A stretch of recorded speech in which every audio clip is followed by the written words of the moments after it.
por que as traduções dizem eunuco e o que o hebraico realmente diz sobre Sares. Depois do vídeo que eu expliquei que Yehoshua reconhece os Sares que nascem assim, muita gente comentou, mas na minha Bíblia está escrito eunuco. Sempre aprendi que Sares é castrado. Por que as traduções cristãs não falam em identidade? Hoje eu vou explicar por que isso acontece e vou mostrar com hebraico, arqueologia e manuscritos do Mar Morto que o termo Sares não significa apenas eunuco, entre aspas. E nunca, em nenhum momento da história bíblica, significou necessariamente um castrado. Você está prestes a entender como um erro de tradução grega mudou séculos de interpretação cristã. O problema começa na Septuaginta. A Bíblia que circulava no mundo de Paulo não era o Tanar hebraico, era a Septuaginta, uma tradução grega feita entre os séculos 3 e 1 antes de Cristo. E a Septuaginta, como tradução e interpretação, academicamente reconhecemos isso, que é uma interpretação do texto hebraico, ela cometeu um erro grave. Ela traduziu Sares sempre como eunucos. Só que eunucos significa castrado. E essa tradução helenística achatou o significado hebraico. No hebraico bíblico, Sares tem dois sentidos. Primeiro é Sares amar, aquele que nasceu assim. É identidade natural divergente, não binário no sentido semita, não reprodutivo, mas integrante da sociedade. O segundo tipo chama Sares Adam, aquele tornado assim por mãos humanas, castrado, emasculado, preparado para cortes reais. A Septuaginta ignorou essa diferença. E isso criou um dano gigantesco na teologia cristã.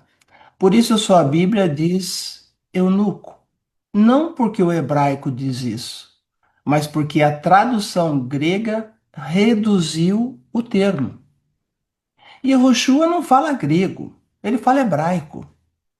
Quando Yehoshua diz, que você conhece como Jesus, quando ele diz em Mateus 19:12, há Sares que nasceram assim, ele está usando a categoria semita Sares Amar, a pessoa cuja identidade nasce assim. Não há castração, não há cirurgia, não há moral de corpo. Há uma identidade natural reconhecida por Deus e por Israel. E o mais impressionante, Yehoshua repete, palavra por palavra, a antropologia da Tanakh. Ele não está inventando nada novo. Ele está reafirmando Isaías 56, que diz: aos Sares que guardar minha aliança, darei o nome eterno. Se Sares fosse apenas castrado, Isaías jamais teria prometido o nome eterno. Isso seria incoerente com toda a teologia da criação. Tanar, Qumran e arqueologia confirmam. Os manuscritos do Mar Morto, especialmente as instruções encontradas na Caverna 4, e também textos como Gênesis e Êxodo, mostram que Israel reconhecia diversidade de identidade interna. Até hoje reconhecem. E que Tselen, a imagem de Deus, é a arquitetura mental, não corpo físico. A Mishnah, escrita por rabinos do século I e do século II, confirma. Sares Amar é pessoa que nasce assim. Essa categoria inclui variações anatômicas, variações hormonais, variações identitárias e qualquer identidade que não segue o padrão reprodutivo. Ou seja, o mundo antigo tinha linguagem para identidades não binárias. E essa linguagem é Sares, não eunuco. Paulo agrava o erro. Paulo não lê o Tanar em hebraico para escrever as suas cartas. Ele lê a Septuaginta em grego. E ele pensa como um filósofo helenista, não como um sábio semita. Por isso ele mistura physis grego, que é função, eikon grego, que é forma externa, moral corporal romana e teologia estoica. O resultado? Ele reforça o erro da Septuaginta. Espalha a noção de que Sares é igual eunuco. Esse erro passa para Vulgata Latina, claro, latim, as Bíblias protestantes, as Bíblias católicas e as traduções modernas. E é por isso que ainda hoje as pessoas pensam que Sares é castrado. Não é. Por que isso importa hoje? Importa porque Sares Ramá, o Sares que, abre aspas, nasce assim, fecha aspas, corresponde antropologicamente às identidades hoje chamadas de trans, intersexo, não binárias, queer e todas as variações naturais de identidade.